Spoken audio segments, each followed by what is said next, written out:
আন্তর্জাতিক ক্রীড়া অঙ্গনে দেশের মুখ উজ্জ্বল করলো হাওড়ার শ্যামপুরের কিশোর সুপ্রিয় দাস।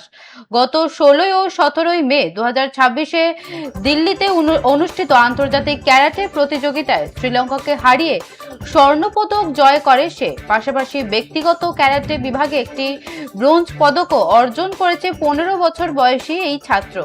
শ্যামপুর থানার দক্ষিণ ভবানীপুর গ্রামের বাসিন্দা প্রদীপ কুমার দাস ও সুস্মিতা দাসের পুত্র সুপ্রিয় বর্তমানে আইমা গজন কোলে উচ্চ বিদ্যালয়ের নবম শ্রেণীর ছাত্র। পড়াশোনার পাশাপাশি ক্যারাটের প্রতি ভালোবাসায় তাকে পৌঁছে দিয়েছে সাফল্যের শীর্ষে।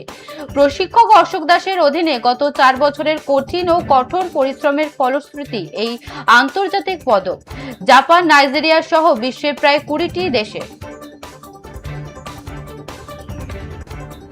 আপনাদের আবারও জানিয়ে রাখি, আন্তর্জাতিক ক্রীড়াঙ্গনে দেশের মুখ উজ্জ্বল করলো হাওড়ার শ্যামপুরের কিশোর সুপ্রিয় দাস। গত 16 ও 17 মে 2026 সালে দিল্লিতে অনুষ্ঠিত আন্তর্জাতিক ক্যারাটে প্রতিযোগিতায় শ্রীলঙ্কাকে হারিয়ে স্বর্ণপদক জয় করে সে। পাশাপাশি ব্যক্তিগত ক্যারাটে বিভাগে একটি ব্রোঞ্জ পদক অর্জন করেছে 15 বছর বয়সী এই ছাত্র। শ্যামপুর থানার দক্ষিণ ভবানীপুর গ্রামের বাসিন্দা প্রদীপ কুমার দাস সুস্মিতা দাসের পুত্র সুপ্রিয় বর্তমানে আইমা গজনকোল উচ্চ বিদ্যালয়ের নবম শ্রেণীর ছাত্র।